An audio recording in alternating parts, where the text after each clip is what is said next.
lagi ya. Yuk kita renungkan lagi. Kita sudah merenungkan tentang mujizat Yohanes yang pertama, ya, mujizat Yesus maksudnya di kitab Yohanes. Yang pertama adalah mujizat di Kana. Jadi itu mujizat percaya kemudian melihat, ya kan? Mujizat itu ditujukan untuk murid-muridnya, membuat murid-muridnya percaya, membuat murid-muridnya itu yakin yang aku ikuti ini adalah benar. Ya, kemudian kita akan masuk ke mujizat kedua yang dilakukan oleh Yesus di kitab Yohanes, ya, yang dicatat oleh kitab Yohanes. Nah, saudara, ini ada di Yohanes pasal 4. Yuk kita renungkan sama-sama. Yohanes pasal 4 ayat 46 sampai 54. Kalau sudah dapat ya, saya bacakan untuk kita semuanya. Yesus menyembuhkan anak pegawai istana. Maka Yesus kembali lagi ke Kana di Galilea, di mana ia membuat air menjadi anggur. Dan di Kapernaum ada seorang pegawai istana, anaknya sedang sakit. Ketika ia mendengar bahwa Yesus telah datang dari Yudea ke Galilea, pergilah ia kepadanya, lalu meminta supaya ia datang dan menyembuhkan anaknya, sebab anaknya itu hampir mati. Maka kata Yesus kepadanya, jika kamu tidak melihat tanda dan mujizat, kamu tidak percaya. Pegawai istana itu berkata kepadanya, Tuhan, datanglah sebelum anakku mati. Kata Yesus kepadanya, pergilah, anakmu hidup. Orang itu percaya akan perkataan yang dikatakan Yesus kepadanya, lalu pergi. Ketika ia masih di tengah jalan, hamba-hambanya telah datang kepadanya dengan kabar bahwa anaknya hidup.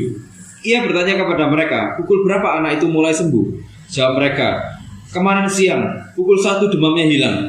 Maka teringatlah ayah itu, bahwa pada saat itulah Yesus berkata kepadanya, anakmu hidup. Lalu ia pun percaya, ia dan seluruh keluarganya. Dan itulah tanda kedua yang dibuat Yesus ketika ia pulang dari Yudea ke Galilea. Jadi, saudara, ini Yesus kembali lagi ke Kana. Ya, kembali lagi ke Kana. Kemudian di sana ada seorang pegawai istana. Lah ini pegawai apa ini? Gitu ya. Ini pegawai apa?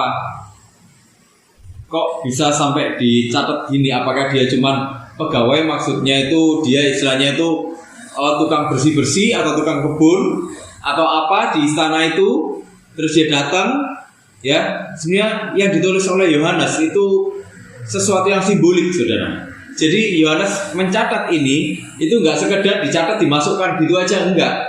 Makanya Yohanes itu kan bilang, kalau semuanya itu mau dicatat, buku-buku di dunia itu nggak ada yang cukup untuk mencatat apa yang Yesus lakukan. Luar biasanya itu bagaimana gitu loh, ya toh.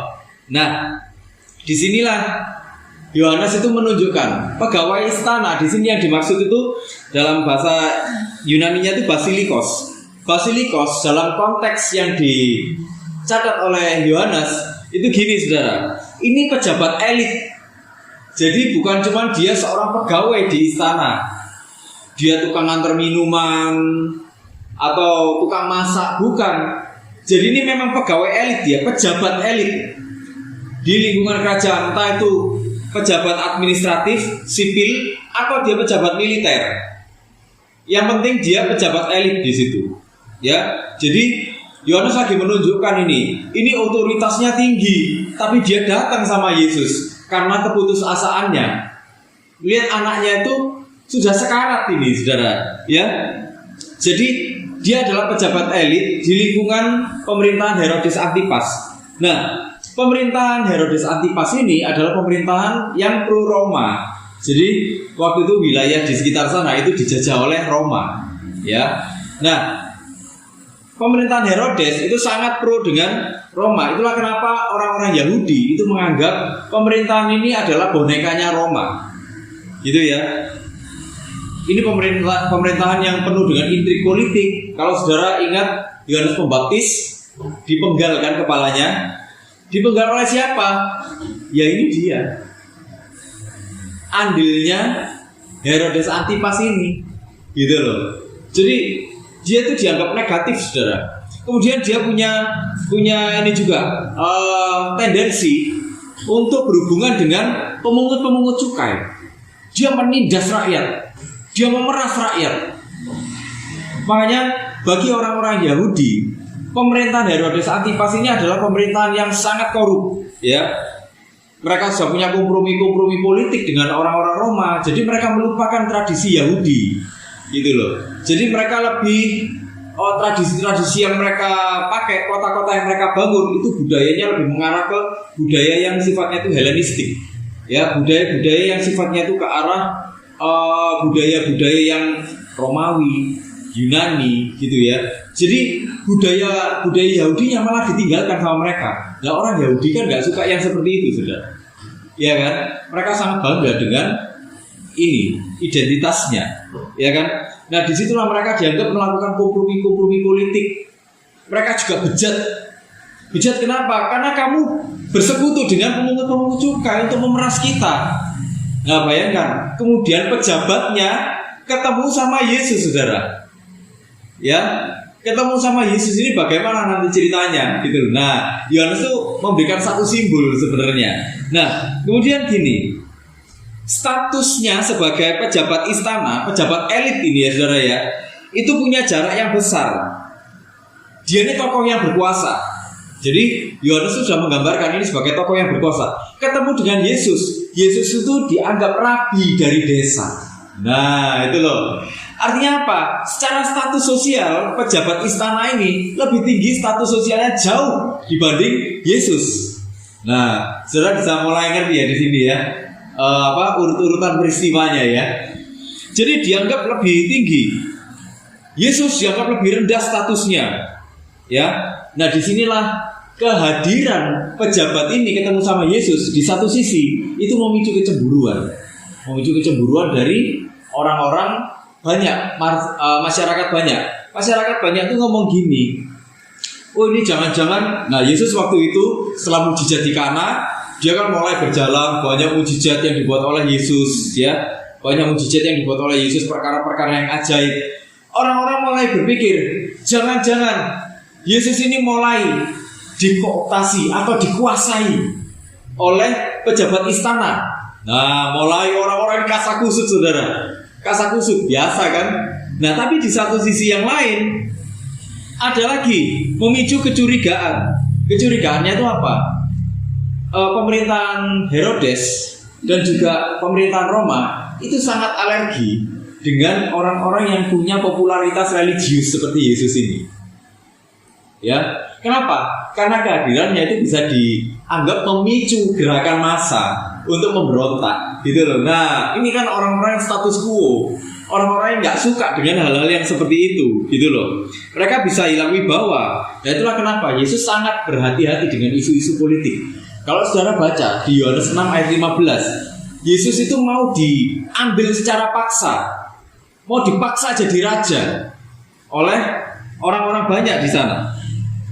Tapi, nah, Yesus nggak menginginkan hal yang seperti itu. Kenapa? Karena kerajaan Yesus itu kan bukan kerajaan yang berasal dari dunia ini, ya kan? Kerajaannya itu adalah kerajaan Allah, kerajaan yang kekal, yang nilainya jauh lebih besar daripada kerajaan yang ada di dunia ini. Nah, di situ, nah, saudara mulai bisa ya lihat urut-urutannya. Ini pejabat istana merasa dirinya kan secara status sosial lebih besar, ya, lebih tinggi. Jaraknya itu lebar dengan Yesus yang rabi desa.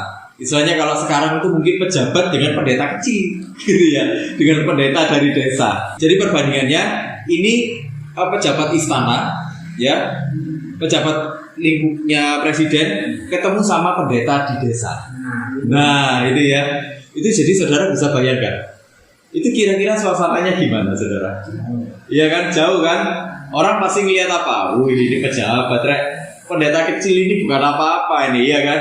Nah, tapi saudara bisa ngeliat pejabat ini di dalam tanda kutip terpaksa dia merendahkan dirinya serendah-rendahnya. Kenapa? Karena anaknya sekarat. Dia merendahkan diri, ini melintasi batas-batas apa? Batas-batas sosial, status sosial. Kenapa? Karena putus asa dia. Teman-temannya gak ada yang bisa bantu, ya kan? Kekayaannya gak bisa membantu, status sosialnya gak bisa membantu, jabatannya gak bisa membantu. Di sini Yohanes menunjukkan bahwa apa yang ada di dunia ini itu sebenarnya sia-sia semua, gitu loh. Iya loh, nggak akan bisa menolong di saat krisis, di saat kita berada di titik paling rendah. Dan tiap orang pasti punya titik terendahnya sendiri-sendiri. Ya, entah dia pejabat, entah dia orang kaya, entah dia konglomerat, entah kita yang orang biasa, saudara. Semua pasti punya titik terendahnya sendiri-sendiri. Itulah kenapa kita nggak usah bandingkan penderitaan kita dengan orang lain, saudara. Nggak usah banding-bandingkan penderitaan. Aku lebih soro, enggak, gitu. Enggak, aku nggak lebih soro, dia lebih soro. Jangan, saudara. Nggak perlu yang kayak gitu. Kenapa? Karena tiap orang tuh punya titik terendahnya sendiri-sendiri. Apa yang menurut saya hari ini saya susah, menurut orang lain belum tentu susah. Apa yang menurut orang lain susah, menurut saya belum tentu itu susah. Tapi bagi dia, pergumulan tertentu itu sudah menguras habis energi di hidupnya, ya kan? Bagi saya mungkin misalnya bergumul dalam misalnya ini saya dihina orang misalnya, tapi bagi saya mungkin itu sesuatu yang ya udahlah biasa aja. Tapi bagi orang lain itu mungkin titik terendah di dalam hidupnya, ya. Nah, titik terendah pejabat ini apa? Waktu anaknya sekarat. Saudara, kita harus tahu bahwa waktu sakit di sana ada anak yang sakit. Nah, ini loh saudara. Di pandangannya orang Yahudi waktu itu, pandangan orang Yahudi dalam budaya waktu itu, anak sakit itu dianggap pukulan martabatnya keluarga. Kalau anaknya sampai kenapa-kenapa, sakit parah yang seperti itu, jangan-jangan kamu kena kutuk. Gitu loh saudara. Ya kan loh. Sekarang pun kan orang kadang-kadang berpikir kayak gitu kan. Kalau kita lagi bergumul, selalu ditanya gini, ayo kamu habis dosa apa? Iya kan? Sering kan ditanya kayak gitu kan. Kalau kita lagi bergumul konsultasi sama pendeta gitu, pendetanya tanya kamu habis dosa apa? Koreksi. Loh, kamu kurang doa ya? Belum jadi ngomongnya kayak gitu. Kita tuh kadang-kadang mau ketemu sama pendeta, mau konseling itu sudah merasa tertuduh duluan. Iya toh? Loh, itu terjadi saudara, gitu loh. Itu terjadi memang. Nah, artinya apa? Pejabat elit ini lagi ngalami yang namanya krisis pribadi. Krisis pribadinya apa? Dia terancam kehilangan anak. Yang kedua dia ngalami apa? Krisis publik. Krisis publiknya apa? Dia terancam dihina oleh orang banyak, dicibir oleh orang banyak. Kamu pantesan, kamu itu pejabat istana kayak gitu, serakah kamu, korup, bejat secara moral. Wong itu bekerja sama dengan pemungut cukai, menindas rakyat. Wah, ya kan? Dihakimi dia pasti, disyukur-syukur no istilahnya sama orang. Tertekan gak dia saudara? Ini maju kena mundur kena loh dia saudara. Datang sama Yesus, dia apa namanya? Iya, dapat hujatan orang yang status sosialnya lebih tinggi. Ternyata datang sama orang yang status sosialnya jauh lebih rendah. Dia nggak datang dicibir orang, ya kan? Disitulah Yesus menolong. Kalau kita lihat, Yesus bilang gini, jika kamu tidak melihat tanda dan mukjizat kamu tidak percaya. Sebenarnya Yesus bukan lagi ngomong sama orang, tapi melihat orang banyak. Melihat orang banyak. Orang-orang banyak ini kan orang-orang yang cuma pengen lihat tanda, cuma pengen lihat mukjizat. Gitu loh. Cuma cari mukjizat aja. Sama kayak orang-orang hari ini. Orang-orang hari ini kan cuma ke gereja kalau cari mukjizat, iya kan? Kalau pas waktu bergumul, orang baru datang ke gereja. Kalau nggak bergumul, ayo orang mau nggak berkomunitas kayak gini, ya kan? Banyak orang nggak mau, bener ya saudara ya. Tapi kalau di sini nggak ada. Di sini, di luar banyak. Tapi kalau di sini nggak ada, murni semua kok hatinya. Coba saudara kalau waktu ibadah gitu ya terus ditanya, saudara, ya altar call, siapa di sini yang saudara butuh mujizat hari ini? Wah, katakan semua. Apalagi kalau KKR sampai ngantri doa pakai nomeran. Iya dong. Nah itulah saudara. Yesus lagi mengkritik nilai-nilainya orang banyak. Kamu cuma percaya kalau kamu lihat mujizat, gitu loh. Padahal maunya Tuhan nggak seperti itu. Makanya Tuhan bilang gini. Terus pegawai sana tuh bilang gini lagi. Tuhan datanglah sebelum anakku mati. Dia pertama cuma ngomong minta supaya Tuhan datang. Minta aja supaya Tuhan datang. Tapi Yesus nggak mau kan. Terus Ini lebih personal lagi, dia bilang, Tuhan ayolah datanglah sebelum anakku mati. Tapi Tuhan bilang apa? Pergilah, anakmu itu hidup. Artinya apa? Yesus, saudara bisa lihat, Yesus menunjukkan otoritasnya. Otoritasnya lebih besar daripada otoritas yang ada di dunia ini. Firman-Nya itu absolut, firman-Nya itu presisi, firman-Nya itu ya dan amin. Yesus gak butuh datang ke sana untuk menyembuhkan. Nah, dia tunjukkan siapa Yesus ini sebenarnya.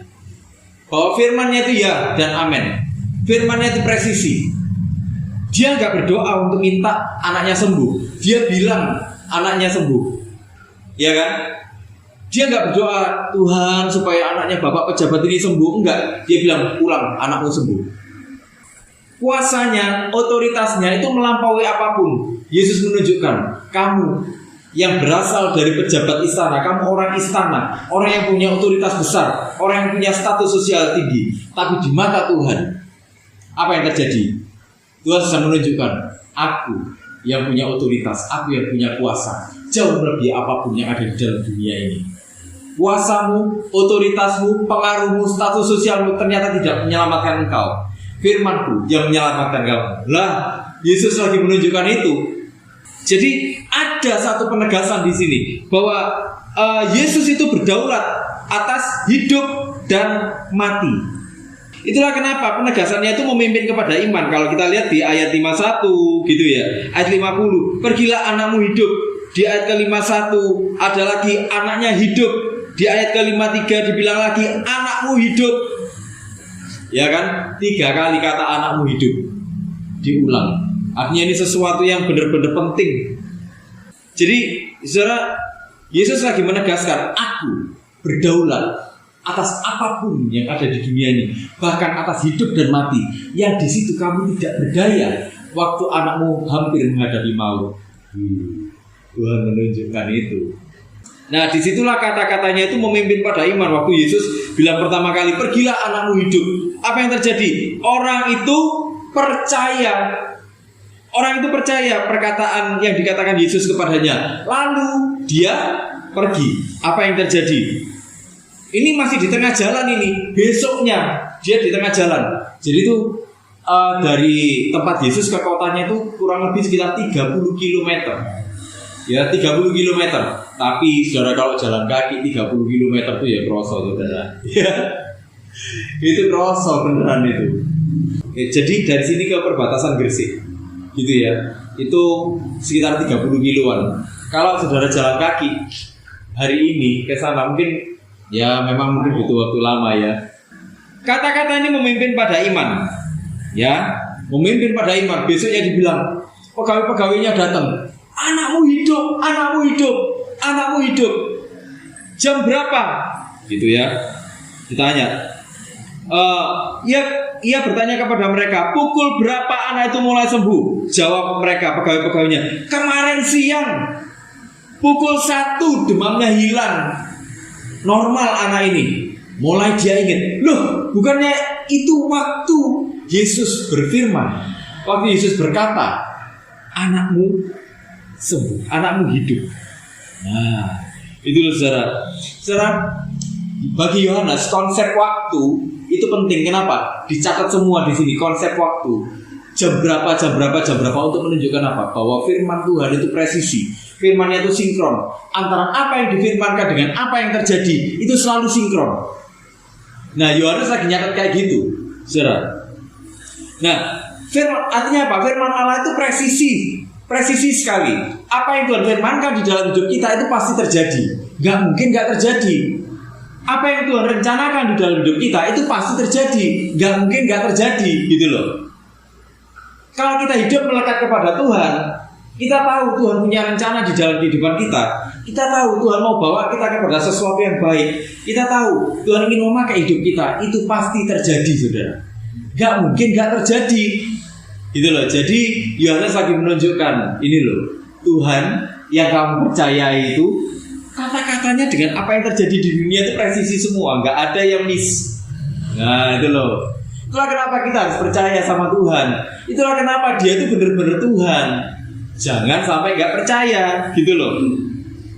Itulah kenapa orang Kristen itu bukan beriman karena ada mujizat, tapi karena kita beriman, maka ada perkara-perkara yang besar itu terjadi dalam hidup kita. Bukan kita percaya, kalau Tuhan melakukan mujizat, aku baru percaya. Gitu enggak. Imannya Kristen enggak seperti itu. Iman Kristen itu percaya sepenuhnya kepada Tuhan. Maka dari itulah kita tuh melihat tangan Tuhan memimpin seluruh hidup kita. Nah itu saudara, dari situ kita mengalami Tuhan. Nah konsep pengalaman dengan Tuhan itu satu konsep yang penting saudara. Kenapa?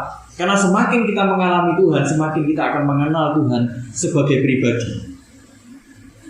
Bukan mengenal Tuhan sebagai teori. Kadang kita tuh lupa, kita belajar teologi tapi kita nggak punya pengalaman pribadi dengan Tuhan. Itulah kenapa Tuhan bagi kita itu cuma teori-teori aja, teori-teori yang mati. Itulah kenapa kalau kita mendalami Alkitab seperti ini, tetap kita harus minta sama Tuhan, Tuhan pimpin hidupku Tuhan. Supaya apa? Supaya aku makin mengenal Engkau. Dengan makin mengenal Engkau, aku akan makin percaya kepadamu. Gitu loh. Pejabat istana ini sepertinya dia sudah tahu mujizat-mujizat yang dilakukan oleh Yesus. Jadi kayaknya dia ini sudah dengar Yesus ini melakukan apa aja. Dia ini dengar semua. Yang namanya pejabat saudara, info-info itu kan pasti banyak, iya kan? Kayaknya waktu dia dengar, kemudian dia melihat bahwa statusnya dia ini sudah status yang ada di posisi dia kartu mati, saudara. Dia nggak ada pilihan lain. Dia harus, aku datang sama Tuhan. Aku percaya dia bisa menyembuhkan anakku. Kurang lebih mungkin dia berpikir seperti itu. Itulah kenapa waktu Yesus bilang anakmu hidup, dia pulang. Dia nggak maksa Yesus, ayolah Yesus, ikut sama aku aja lah. Ayolah Yesus, ikut sama aku aja. Enggak. Tapi dia menerima dengan imannya. Aku percaya. Dan karena aku percaya, aku akan melihat kuasanya Tuhan. Nah, itu loh saudara. Ya, jadi saudara, kalau kita lihat di sini, saudara, iman Yohanes lagi menunjukkan gini. Kali ini bukan iman karena melihat. Kalau di perjamuan di Kana, perkawinan di Kana, Yesus menunjukkan mujizat. Kenapa? Untuk meyakinkan murid-muridnya bahwa yang kamu ikuti itu sudah benar. Maka murid-muridnya percaya. Tapi yang kali ini Yesus juga menunjukkan bahwa bahkan kamu belum melihat apa-apapun, tapi kamu sudah percaya. Itu sesuatu yang progresif. Itu sesuatu yang Itu sesuatu yang hebat. Itu sesuatu yang luar biasa. Makanya iman itu selalu melangkah maju ke depan, saudara. Iman itu selalu berkembang. Jadi iman itu semakin teguh. Semakin kita mendapat pengalaman-pengalaman yang unik, pengalaman-pengalaman pribadi dengan Tuhan, semakin kita melihat bahwa Dia itu hidup. Saudara, selama kita mengiring Tuhan 20 tahun, 25 tahun, 30 tahun, 40 tahun mungkin, 50 tahun mungkin kita mengiring Tuhan, saudara punya banyak pengalaman gak sama Tuhan? Banyak ya? Ditolong Tuhan sering gak? Sering ya? Aneh-aneh gak nolongnya? Aneh-aneh ya? Tuhan sering gak ngingetkan kita saudara? Sering ya? Caranya aneh-aneh gak? Aneh-aneh ya? Aneh-aneh semua ya? Nah itu loh, tapi semuanya tetap kembali ke firman Tuhan, bener gak? Iya toh? Nah dari situ kita tahu, iya ya Tuhan itu hidup ya. Di situ kita juga tahu, seperti imannya pejabat ini saudara. Lalu di ayat ke-53, lalu ia pun percaya. Gak cuma dia, ia dan seluruh keluarganya. Artinya apa? Iman itu gak cuma kita semakin teguh aja, tapi iman kita itu berdampak. Berdampak apa? Berdampak komunal, berdampak meluas. Artinya apa?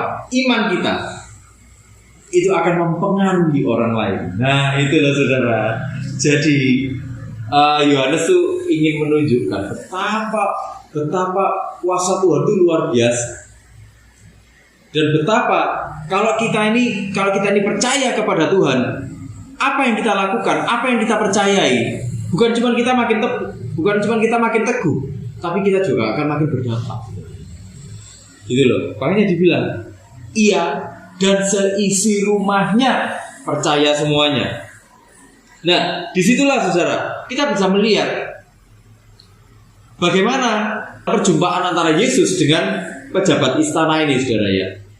Dalam perjumpaan ini ada ada latar belakang yang berbeda. Sebenarnya gini, kita bisa lihat ini yang saya soroti yang kedua, yang saya lihat di Yohanes. Gini, tiap manusia itu latar belakangnya beda-beda semua. Ya kan?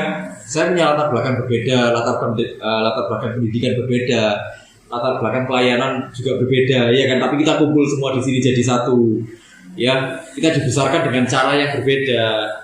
Ya kan, semuanya berbeda. Tapi Yohanes lagi menunjukkan bahwa kebutuhan dasarnya orang itu sama semuanya.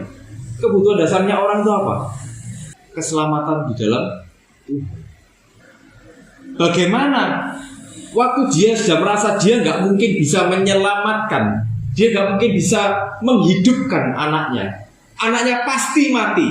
Apa di dalam pikirannya? Dia kan bilang, anakku ini udah hampir mati, kalau nggak ditolong pasti mati anaknya, ya kan?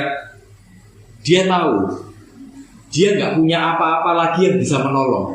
Sebenarnya semua manusia sama aja kok. Di dalam titik terendahnya, semua orang akan mengalami, semua orang akan mengetahui bahwa yang bisa menyelamatkan itu cuma satu, Tuhan aja. Saya kapan hari itu lihat ada satu liputan di YouTube. Jadi ini tentang satu orang ini. Saudara kalau pernah dengar kota terdingin di dunia itu namanya Yakutsk. Yakutsk itu ada di Siberia, saudara. Itu suhunya itu bisa sampai minus 72 derajat Celcius, saudara. Bayangkan itu dinginnya gimana? Saudara pernah jama freezer? Pernah jama freezer itu berapa derajat, saudara? Titik beku itu kan 0 derajat, benar ya? Nah di sini itu bisa 50 sampai 70 derajat Celcius minus. Dinginnya gimana, saudara? Jadi mereka nggak butuh kulkas, saudara. Kalau nyimpen makanan cuma ditaruh di luar, ditaruh di halaman udah beku sendiri. Ya, itu ada. Saya pernah lihat itu air mendidih, ya, saudara. Ya. Air mendidih dilempar ke udara. Set, saudara tahu apa yang terjadi? Langsung jadi es loh, itu air mendidih itu, saudara. Langsung jadi es, nggak nunggu menit. Itu begitu dilempar langsung jadi es. Nah segitu dinginnya. Nah ada orang tua, saudara. Ada orang sudah tua gitu, umurnya itu sudah 60 ke atas, sudah rambutnya putih-putih gitu, bapak-bapak tua. Dia memutuskan untuk tinggal di hutan. Dia orang yang nggak percaya Tuhan, saudara. Nah dia memutuskan tinggal di hutan seorang diri, ada rumah. Nah waktu diwawancara dia bilang kadang-kadang, saudara, dia ketemu sama demit, saudara. Ketemu sama setan masuk ke rumahnya, duduk-duduk di rumahnya, karena cuma diem-diem aja. Ketemu sama setan, setannya cuma gitu aja, duduk ngeliati dia gitu. Saudara tahu, dia orang yang nggak percaya Tuhan, tapi justru di situ dia merasa dia butuh Tuhan dalam kesendiriannya. Dia mulai merasakan dia butuh Tuhan. Disitulah, saudara, di dalam keheningannya dia mulai ketemu sama Tuhan. Dia mulai mengakui Tuhan sebagai Tuhan dan Juru Selamatnya. Dia mulai mengalami Tuhan di sana. Lah itu loh, saudara. Saudara, kadang-kadang di titik-titik yang yang tidak disangka-sangka, di titik-titik terendah dalam kehidupan seseorang, disitulah kita menemukan Tuhan. Gitu loh. Ya, semua orang boleh punya latar belakang berbeda, tapi tiap orang itu sebenarnya punya kebutuhan yang sama. Kebutuhannya apa? Tuhan. Kebutuhannya keselamatan yang dari Tuhan. Kenapa? Karena sebenarnya manusia tahu kok. Saudara, kenapa manusia kok cari uang mati-matian? Karena orang cari aman, kan? Bener nggak? Dia merasa kalau ada uang banyak, dia merasa aman, bener nggak? Ya kan? Dia bisa bayar nanti kalau ada apa-apa. Kalau sakit dia bisa bayar. Kalau butuh uang untuk pendidikan dia bisa bayar. Kalau mobilnya ada masalah atau kendaraannya ada masalah dia bisa bayar, bener nggak? Pingin jalan-jalan dia bisa bayar, ya toh? Tapi ada kenyataan, saudara, yang agak pahit ini. Ada orang-orang yang uangnya banyak, tapi waktu uangnya berkurang baru 1/4, saudara, dia sudah stres. Dia sudah stres, saudara. Uangku berkurang, berarti aku harus cari uang lebih banyak lagi. Nah, itu loh. Ya, artinya apa? Sebenarnya apapun yang ada di dunia ini nggak ada yang bisa menyelamatkan. Yohanes sedang menunjukkan kepada pembacanya, kepada kita semuanya. Tahukah saudara, kisah ini sebenarnya ditulis sama Yohanes setelah era Herodes Antipas selesai. Herodes Antipas diasingkan sama Caligula, Kaisar Caligula. Disitulah Yohanes mulai nulis untuk menunjukkan betapa yang fana itu benar-benar fana, tidak bisa bertahan. Tapi firman Tuhan itu bertahan selama-lamanya. Hebat ya Yohanes ini. Nah, itu loh saudara. Di situ kita juga bisa melihat betapa kasihnya Tuhan itu menjangkau semua orang, menjangkau apapun latar belakangnya. Dia orang yang rusak secara moral, tapi firman-Nya itu menjangkau hidupnya. Firman Tuhan itu memulihkan hidupnya. Firman Tuhan itu membawa dia kembali kepada hati Bapa. Iya toh. Nah, itulah makanya sebenarnya saudara, apapun yang terjadi di dalam kehidupan kita, seperti biasa saya akan selalu ngomong lagi. Apapun yang terjadi dalam kehidupan kita, kesempatan yang terjadi dalam kehidupan kita, problem, titik-titik terendah dalam kehidupan kita, atau mungkin blind spot di dalam kehidupan kita, sebenarnya itu sedang membawa kita kembali kepada hati Bapa. Kalau kita sudah kembali kepada hati Bapa, Tuhan itu kepingin kita semakin mendalam dengan hati Bapa. Gitu loh. Ya, saudara. Jadi, saudara, saya ingin kita semua tuh menghayati apa yang Yohanes sebenarnya sedang ingin untuk kita renungkan hari-hari ini, saudara. Direnungkan sama pembacanya di dalam setiap waktu, direnungkan oleh pembacanya di sepanjang zaman. Bahwa firman Tuhan itu selalu ya dan amin. Bahwa firman-Nya itu selalu ingin membawa kita kembali kepada hati Bapa. Bahwa kebutuhan terbesar kita itu bukan materi, karena ternyata toh materi nggak membawa kita aman, ya kan? Kita mungkin senang olahraga dan kita merasa sehat, kita optimis hidup kita tuh akan sehat sampai tua. Tapi waktu kita tiba-tiba jatuh break di ranjang, apa yang terjadi saudara? Frustasi kan? Iya kan? Saya tuh masih ingat papa itu nggak pernah sakit, nggak pernah sakit papa itu. Tapi begitu sakit sekali, langsung jreng masuk ke rumah sakit berminggu-minggu, saudara, berminggu-minggu. Habis masuk rumah sakit, pulang ke rumah sakit lagi, frustasi, saudara. Waktu itu saya ngeliat papa itu selama ini sehat. Papa selalu ngomong, papa lu sehat, papa lu sehat, papa lu sehat. Covid itu ya, papa itu gak ada takut-takutnya, saudara. Keluar itu gak ada takut-takutnya sama sekali. Tuhan sing jagai papa, wih gitu, saudara. Papa lu selalu sehat, Tuhan sing mimpin papa, gitu. Tapi begitu selesai Covid, malah sakit, malah ambruk di rumah sakit. Saya bisa merasakan, saya tahu betapa frustasinya papa waktu itu. Artinya apa, saudara? Apa yang panah itu gak pernah bisa dijadikan pegangan, ya kan? Kita harus kembali sama Tuhan. Nah, itu loh saudara ya. Ayo saudara, saya ingin dorong kita semuanya. Yuk kita saling menguatkan sama-sama setiap waktu. Ayo kita sama-sama saling mengingatkan, saling mendorong setiap waktu. Supaya apa? Supaya nanti kita bisa kembali kepada Bapa. Itu kita punya rasa bangga. Rasa bangganya apa? Karena kita finishing well, menyelesaikan kehidupan ini dengan cara yang terbaik. Caranya apa? Sesuai dengan apa yang Tuhan inginkan, ya kan? Berjalan dalam kehendaknya, berjalan dalam rencananya, ya kan? Nah, yuk kita melakukan itu semuanya. Kita datang sama Tuhan. Kita pakai dulu, kita pakai. Kita berdoa.